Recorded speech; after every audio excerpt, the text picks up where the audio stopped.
दोस्तों नमस्कार।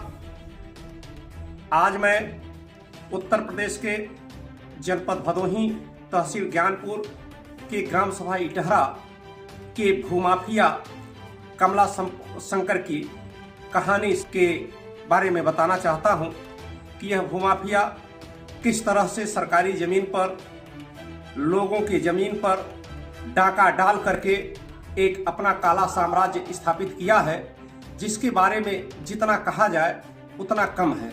यह भूमाफिया अपने को एक इस तरह से स्थापित करने का प्रयास कर रहा है, 10 बिस्सा का काश्तकार अपने को वहाँ का लैंडलॉर्ड और अपने को इतना बड़ा मालिक बताने का प्रयास कर रहा है, जबकि इसके काले कारनामे के संदर्भ में ग्रामवासियों के द्वारा इस तरह से प्रार्थना पत्र भेजे जा रहे हैं, जो एसडीएम से लेकर के जिलाधिकारी, मुख्यमंत्री, मुख्य सचिव, प्रमुख सचिव राजस्व और मंडलायुक्त सहित तमाम पदस्थ अधिकारियों को इसके कारनामे के बारे में बताया गया है। यह भूमाफिया अब भी घूम घूम करके लोगों को, पीड़ितों को धमका रहा है, डरा रहा है। यहाँ तक कि जो इसके खिलाफ आवाज उठाने का, पत्रकार आवाज उठाने की बात कर रहे हैं, उनको भी धमकाने का प्रयास कर रहा है। खैर, पत्रकार कभी चौथे स्तंभ, पत्रकार डरता नहीं, लेकिन प्रयास इसका जारी है। इसके कारनामे इस तरह से हैं कि पूरा क्षेत्र, पूरा गांव, पूरा समाज सब एकदम दंग है, पीड़ित हैं, परेशान हैं, हैरान हैं कि इससे किस तरह से निजात मिले। इसके कारनामे से क्षेत्र में जिस तरह से सरकार की विकासकारी नीति भी प्रभावित हो रही है, जिस तरह से पूरा क्षेत्र इस समय बिजली से परेशान है।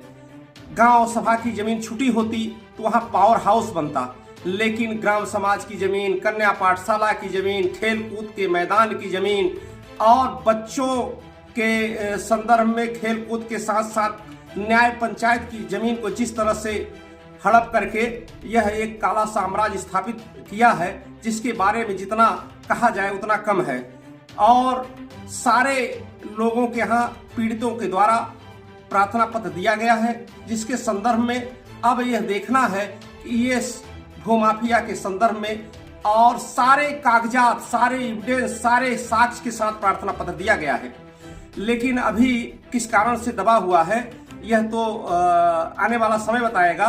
लेकिन इस भूमाफिया का जो कृत्य है, कुकृत्य है, लोगों के सामने धीरे धीरे आ रहा है।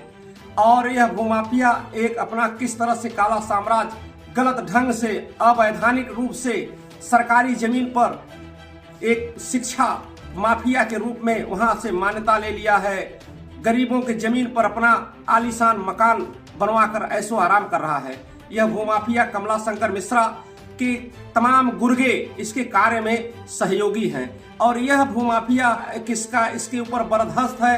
आम जन में एकदम खुली किताब की तरह लोग जान रहे हैं, लेकिन ये भूमाफिया आज भी पीड़ितों को धमका रहा है, डरवा रहा है कि हमारे खिलाफ कोई भी आवाज उठाएगा तो उसको मैं ऐसा करवा दूंगा, वैसा करवा दूंगा, सारे लोग हमारे साथ में हैं, हमारा कोई कुछ नहीं कर सकता।